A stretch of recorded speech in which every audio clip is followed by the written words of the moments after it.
Est-ce que ma vie peut changer?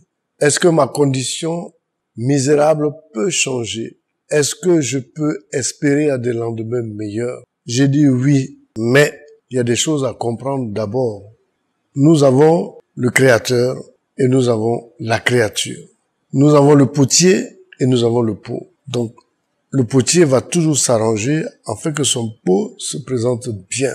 Il s'agit maintenant d'une question relationnelle, mais il s'agit aussi de pouvoir comprendre la pensée du potier, la parole du potier pour que le pot soit parfait. Alors, c'est ce que je vous demande aujourd'hui de vraiment faire pour comprendre réellement le Créateur. Qu'est-ce qu'il a dit?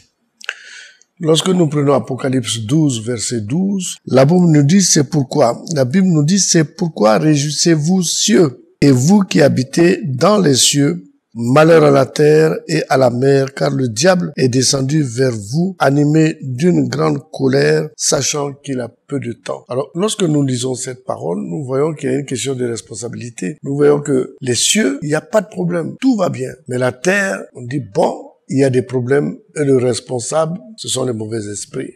Si la terre contient des mauvais esprits qui influencent toujours la vie des enfants de Dieu et des habitants de la terre, et que nous constatons que le ciel est dépourvu de mauvais esprits et la vie est meilleure là-bas, le constat et le souhait certainement même, c'est d'habiter plutôt les cieux que d'habiter la terre. Il y a un problème qui va se poser. Est-ce qu'on peut le faire? Je dirais, oui, on peut le faire, mais il faut qu'on vous explique. Ce n'est pas difficile, ce n'est pas compliqué. En fait, lorsque Dieu nous dit royaume, il nous dit cherchez premièrement le royaume. A-t-il raison ou n'a-t-il pas raison? Est-ce qu'on est capable de prétendre au royaume ou non? Est-ce qu'il faut vraiment mourir sur la terre pour aller au ciel?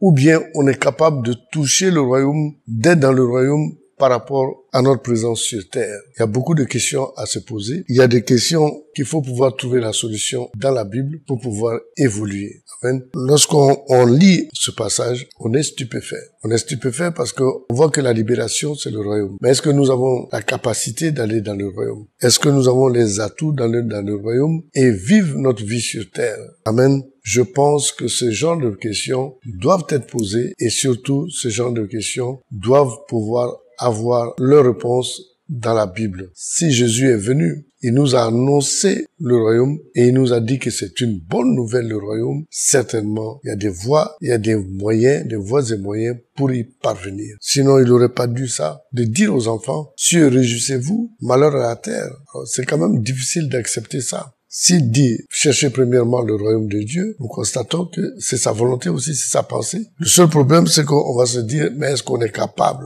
C'est une question de capacité, mais vous verrez que dans le livre de Colossiens, Dieu nous parle de capacité qui nous a rendus capables, Colossiens 1, verset 12, d'être dans le royaume et de partager l'héritage des saints dans la lumière. Donc il y a des questions vraiment à se poser, il y a certainement des procédures, des méthodes, une façon de penser. Alors j'aimerais bien vous dire, pour pouvoir commencer à vous mettre sur le chemin, il y a beaucoup de personnes qui oublient que Dieu a soufflé en eux et l'esprit qu'ils ont, comme il est dit dans le livre de Job, l'esprit de Dieu m'anime, cet esprit est une partie de Dieu. Si nous avons une partie de Dieu et que Dieu habite le ciel, c'est que nous avons une partie du ciel, du royaume déjà en nous. Il y a beaucoup de choses comme ça qu'il faut comprendre pour pouvoir avancer. Mais déjà on a commencé. Je pense que la prochaine fois on va avancer là-dedans. Que Dieu vous bénisse et que Dieu vous soutienne.